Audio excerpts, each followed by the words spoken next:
vez, uma formiguinha e uma cigarra que eram muito amigas.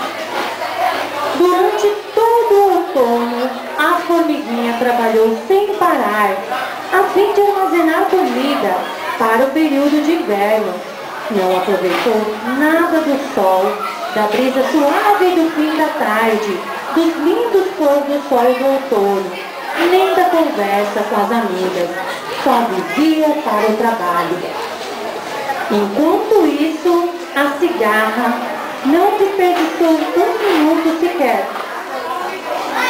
Cantou durante todo o outono, dançou e aproveitou os tempos livres.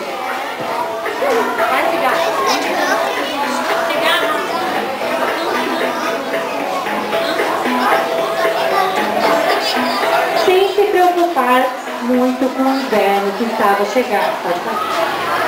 Então, passados alguns dias, quando o verão acabou e veio o frio, todos os animais, arrepiados, passavam os dias em suas tocas.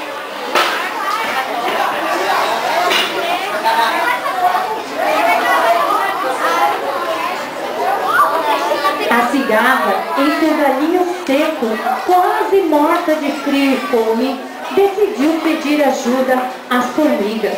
Arrastando uma asa, lá se foi para a casinha da formiga.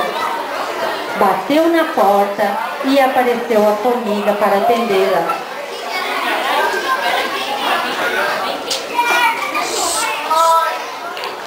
O que quer? Perguntou, examinando a triste mendiga suja de lama e a tossir.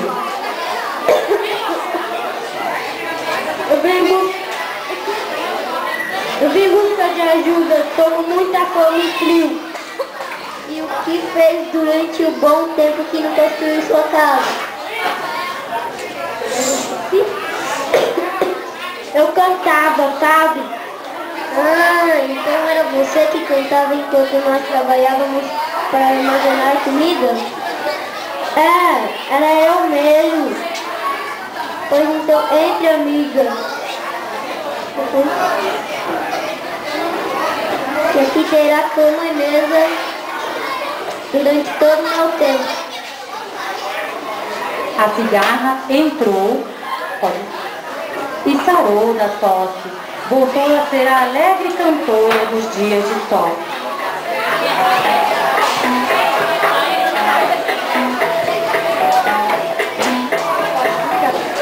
Moral da história: os artistas, poetas, pintores, músicos são as cigarras da nossa humanidade. E agora, para finalizar, os alunos do segundo ano B vão cantar uma musiquinha que a gente trabalhou durante o projeto.